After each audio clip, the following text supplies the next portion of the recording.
بسم اللہ الرحمن الرحیم۔ السلام علیکم ناظرین، اسحاق ڈار نے کچھ سینئر صحافیوں سے ملاقات کی ہے اور کچھ بہت ہی امپورٹنٹ ڈیولپمنٹ سامنے آئی ہیں۔ چند ماہ پہلے شاید آپ کو پتہ ہو یو اے ای اور سعودی عرب کے درمیان تعلقات کافی زیادہ خراب ہو گئے تھے۔ یو اے ای اپنے آپ کو ایکسپینڈ کرنا چاہ رہا تھا، بڑا کرنا چاہ رہا تھا۔ انہوں نے کچھ ایکٹیویٹی کی یمن کے اندر جو کہ سعودی عرب کو بالکل بھی پسند نہیں آئی۔ ان کا انفلوئنس بڑھ رہا تھا لیبیا، سوڈان، صومالی اور یمن کے اندر، اور اس کے بعد سعودی عرب نے کچھ حملے کیے اور یو اے ای کو یمن سے واپس جانا پڑا۔ اس مسئلے میں یو اے ای پاکستان سے ناراض ہو گیا کیونکہ پاکستان کو بھی کردار ادا کرنا تھا، اور یو اے ای کو لگتا ہے کہ پاکستان نے اس طرح ہمارا ساتھ نہیں دیا، ہمیں اس طرح سپورٹ نہیں کیا۔ اور ابھی جو ایران کا مسئلہ چل رہا ہے، ایران کی امریکہ اور اسرائیل کے ساتھ جنگ چل رہی ہے، اس میں بھی یو اے ای نے پاکستان پر کافی زیادہ دباؤ ڈالا کہ پاکستان ایران پر حملہ کرے، اور ایک طرف پاکستان کا دفاعی معاہدہ ہے سعودی عرب کے ساتھ، اور اس میں یہ کہا جا رہا ہے کہ پاکستان نے صرف مکہ اور مدینہ اس چیز کا معاہدہ کیا ہوا تھا، حالانکہ ابھی لوگوں کو پتہ ہی نہیں ہے کہ اس معاہدے میں کیا لکھا ہوا ہے۔ حالانکہ پاکستان نے یہ تو نہیں کہا ہوگا کہ امریکہ کے جو بیسز ہیں ان کا بھی ہم دفاع کریں گے۔ تو ایران بھی اس مسئلے سے بالکل پیچھے ہٹے گا، کیونکہ ایران ایک ایسے ملک کے پرائم منسٹر کے حوالے سے وہ کیسے کہہ سکتا ہے کہ ہم جو ہے ان کو بیچ میں رکھیں گے اور یہ مذاکرات کرنے والے ہیں۔ یہ پچھلے دنوں یہ خبر کافی زیادہ سوشل میڈیا پر ہلچل مچا رہی تھی کہ پاکستان جو ہے مذاکرات کروائے گا پاکستان اور ایران اور امریکہ کے۔ تو ہمارے ملک کا جو پرائم منسٹر ہے وہ نوبل پیس پرائز کے لیے نامزد کر رہا ہے، وہ ڈونلڈ ٹرمپ کو نوبل پیس دینا چاہ رہا ہے، نوبل انعام دینا چاہ رہا ہے۔ تو اس صورت میں ایران کیسے یقین کر سکتا ہے پاکستان پر؟ اسحاق ڈار اس وجہ سے کافی زیادہ پریشان ہیں، اور اس حوالے سے اسحاق ڈار نے کل یہ بھی کہا ہے کہ ہم نے ایران کو یہ بات بتا دی ہے کہ آپ سعودی عرب پر حملہ نہ کریں، ہمارا ان کے ساتھ دفاعی معاہدہ ہے۔ اگر آپ سعودی عرب پر حملہ کریں گے، انہیں نقصان پہنچائیں گے، تو ہم جو ہے اس کے بعد آپ پر بھی حملہ کریں گے، کیونکہ یہ ہماری مجبوری ہے۔ اور ویسے بھی اس ماہ کے اینڈ تک پاکستان نے یو اے ای کو بھی قرضے واپس کرنے ہیں جو 2 سے 3 ارب روپے ہیں، کیونکہ یو اے ای نے اس وقت کافی زیادہ دباؤ ڈالا ہوا ہے پاکستان پر، کیونکہ ایک تو سعودی عرب اور یو اے ای کا جو مسئلہ چل رہا تھا اس میں بھی پاکستان نے اس طرح یو اے ای کو سپورٹ نہیں کیا، کردار ادا نہیں کیا، اور جس سے آپ پیسے مانگتے ہیں اور اس کی آپ میرے حال میں تھوڑی سی چاپلوسی زیادہ کرتے ہیں۔ پاکستان کے نزدیک اس وقت وہ ملک سب سے اچھا ہے جو انہیں پیسے دیتا ہے، اور جو مانگتا ہے وہ سب سے برا ہے، وہ سب سے ظالم ہے۔ حالانکہ کافی عرصہ تک یو اے ای نے پاکستان کو پیسہ دیا ہے اور پاکستان کے پاس ہی رہا ہے، اور اس ماہ کے اینڈ تک پاکستان جو ہے ہو سکتا ہے کہ یو اے ای کو 2 سے 3 ارب روپے کا جو قرضہ لیا ہوا ہے وہ واپس کرے، ادروائز پاکستان کو بہت ہی آپ یہ سمجھ لیں کہ بھاری قیمت چکانی پڑے گی۔ اور ایران کے مسئلے میں بھی یہ اسحاق ڈار نے یہی کہا کہ ہم نے ایران کو یہ بات بتا دی ہے کہ آپ سعودی عرب پر حملہ نہ کریں، اگر آپ سعودی عرب پر حملہ کریں گے ہمارا ان کے ساتھ دفاعی معاہدہ ہے، اس کے بعد ہم آپ پر حملہ کریں گے۔ تو ایران جو ہے وہ پھر بھی کہہ رہا ہے کہ ہم آپ کے ساتھ ہیں، پاکستانی ہمارے بھائی، ہم آپ کی بات مانتے ہیں۔ اگر آپ ہمارے اور امریکہ کے درمیان معاہدہ کروانا ہی چاہتے ہیں، امریکہ جو حملے کر رہا ہے پہلے آپ انہیں تو رکوائیں، ہم تو جوابی کارروائی کر رہے ہیں، ہم نے تو پہلے حملہ ہی نہیں کیا ہے، ہمارے درمیان مذاکرات ہو رہے تھے، ڈسپائٹ آف دا فیکٹ امریکہ نے پھر بھی بمباری نہیں چھوڑی، امریکہ پھر بھی اسٹرائک کر رہا ہے۔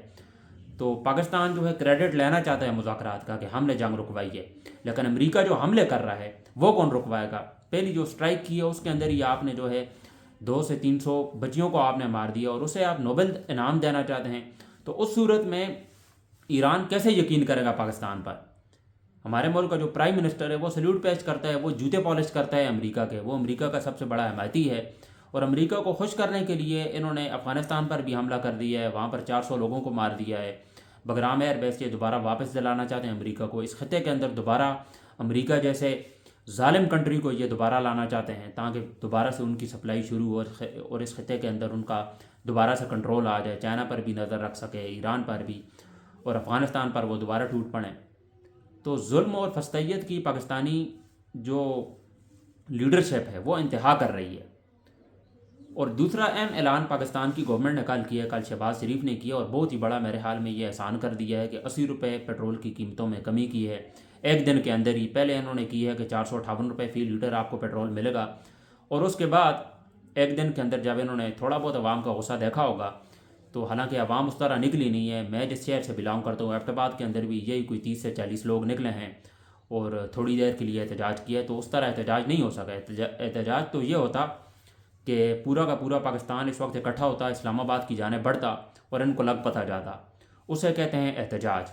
اس طرح کا احتجاج ہمیں دیکھنے کو ملا ہی نہیں ہے۔ بہرحال انہوں نے 80 روپے قیمتیں کم کی ہیں، اب آپ کو فی لیٹر پیٹرول ملے گا 378 روپے، اور یہ پاکستانی عوام پر بہت بڑا احسان کر دیا ہے۔ ویسے بھی انہوں نے کہا ہے کہ ہم نے 50 روپے ہی بڑھائے ہیں، اگر ہم 100 روپے بھی بڑھا دیتے تو آپ ہمارا کیا کر لیتے؟ تو واقعی پاکستانی عوام ان کو کیا ہی کر لیتی۔ اور یہ ایک آئی تھنک کہ بہت بڑا احسان کر دیا انہوں نے ہم پر کہ 458 سے سیدھے 378 پہ لے آئے۔ اور یہ ایک بزنس آئیڈیا ہے میرے حال میں تو پیسے کمانے کا۔ اور دوسرا گوبر ٹیکس، مریم نواز، مطلب جس طرح کی ان کی سوچ کو داد ہے، ویسے کہاں سے یہ ٹیکس لگا رہے ہیں، جو تنخواہ دار طبقہ ہے وہاں سے بھی ٹیکس کاٹ رہے ہیں، اور پاکستانی عوام کو یہ لوٹ رہے ہیں صحیح کر کے، پاکستانی عوام کا خون چوس رہے ہیں۔ اب پاکستان کی عوام کے پاس کوئی آپشن نہیں ہے میرے حال میں، یہاں سے اگر بندہ کراچی جائے تو اپنے لیے کوئی گدھا بک کر لے، چاہے وہ پٹواری کیوں نہ ہو، گدھوں پہ آپ بیٹھنا شروع کر دیں۔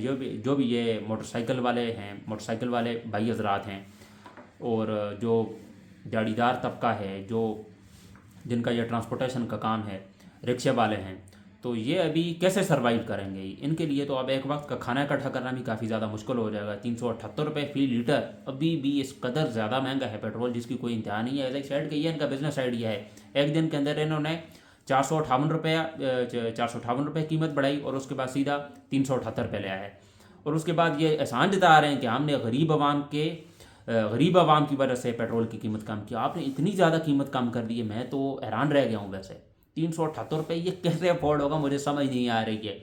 ہائی آکٹین کی قیمتیں تو آسمان کو چھو رہی ہیں، وہ تو کوئی افورڈ ہی نہیں کر سکتا آپ، اور غریب عوام کو آپ کو اتنا زیادہ احساس ہے کہ آپ نے 378 روپے کر دیے۔ اس وقت عالمی منڈی کے اندر 108 سے 110 روپے فی جو ہے بیرل مل رہا ہے، اور آپ جو ہے اسے 378 روپے فی لیٹر بیچیں گے۔ عمران خان کے دور میں، کووڈ کے پیریڈ میں $128 فی بیرل چل رہا تھا، اور اس وقت 150 روپے فی لیٹر مل رہا تھا پیٹرول پاکستان کے اندر۔ تو میری تو آپ کی تو سوچ کو سلام ہے، اور پاکستانی عوام اس کے بعد بھی باہر نہیں نکل رہی ہے، احتجاج نہیں کر رہی ہے۔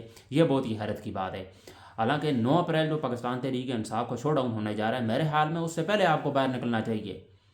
عمران خان کے لیے بالکل آپ نکلیں، میں خود پاکستان تحریک انصاف کا بہت بڑا سپورٹر ہوں، لیکن اس وقت آپ کو پاکستان کے اندر جو مہنگائی چل رہی ہے اس کے خلاف زیادہ آواز اٹھانی چاہیے۔ آپ کو اسی وقت پاکستان کے اندر سڑکوں میں نکلنا چاہیے، آپ کو اسلام آباد کا رخ کرنا چاہیے۔ یہ جو موجودہ نظام ہے اس کے خلاف آواز اٹھانی چاہیے۔ انہوں نے ملک کے اندر کچھ چھوڑا ہی نہیں ہے، ہمارے ملک کی معیشت کو تباہ کر دیا ہے۔ جو انٹرنیشنل کمپنیز تھی وہ پاکستان سے چھوڑ کر باہر چلی گئی ہیں۔ ہمارے ملک کی جو عدالتیں ہیں ان کا بیڑا غرق کر کے رکھ دیا ہے۔ جب سے 27 امینڈمنٹ انہوں نے نافذ کی ہے، اس کے بعد سے انہیں مکمل طور پر استثناء مل گیا ہے۔ امریکہ کے یہ جوتے پالش کرتے ہیں، ڈونلڈ ٹرمپ کو یہ نوبل پیس کا انعام دینا چاہتے ہیں، تو اس حکومت سے آپ کیا توقع کر سکتے ہیں؟